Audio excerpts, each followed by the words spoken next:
ये कहानी किसी युद्ध की नहीं है, क्योंकि इस युद्ध में न तलवार उठाई जाती है न खून बहता है। फिर भी यह युद्ध सभ्यताओं को नष्ट कर देता है।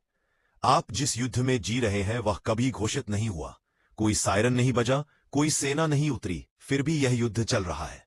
और शायद आप पहले ही इसमें हार चुके हैं, क्योंकि यह युद्ध शरीर पर नहीं लड़ा जाता, यह युद्ध दिमाग पर लड़ा जाता है। भविष्य पुराण चेतावनी देता है, कलयुग का सबसे खतरनाक युद्ध दिखाई नहीं देगा। न तलवारें होंगी न खून बहेगा, फिर भी सभ्यताएं टूट जाएंगी। यह युद्ध सीमाओं पर नहीं लड़ा जाएगा, यह युद्ध आपके विचारों में लड़ा जाएगा। सोचिए, अगर कोई आपको बिना मजबूर किए आपकी सोच बदल दे, तो क्या आप उसे युद्ध कहेंगे या सच मान लेंगे? भविष्य पुराण कहता है, कलयुग में शब्द ही शस्त्र बनेंगे। आज युद्ध का मैदान आपकी स्क्रीन है, आपका फोन, आपका टीवी, आपकी पसंद। पहले दुश्मन सामने होता था, आज दुश्मन आपकी सहमति बनकर आता है। आप वही देखते हैं जो दिखाया जाता है, आप वही सुनते हैं जो बार बार सुनाया जाता है, और धीरे धीरे आप वही मानने लगते हैं।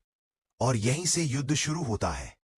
पुराण में एक भयावह संकेत है, जो बात बार बार दोहराई जाएगी वही सत्य बन जाएगी।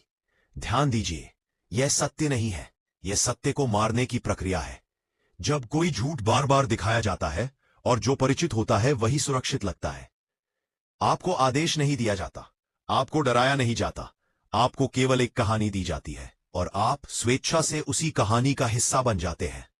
यही इस युद्ध की सबसे खतरनाक चाल है।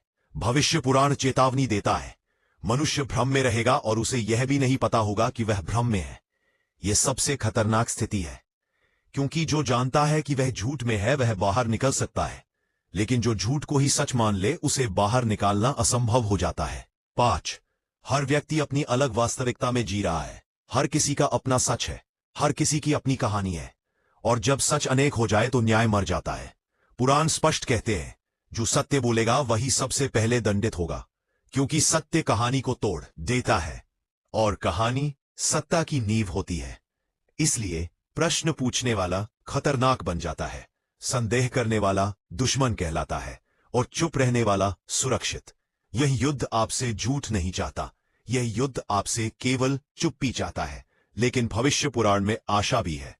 इस युद्ध में जीतने के लिए आपको लड़ना नहीं है, आपको केवल सोचने की अनुमति खुद को देनी है। सब दिखाई गई बात सच नहीं है, सब सुनाई गई बात तथ्य नहीं है। जिस दिन आप प्रश्न करना शुरू करते हैं, उस दिन इस युद्ध की शक्ति टूटने लगती है। यह युद्ध अभी चल रहा है, शायद आपके भीतर भी।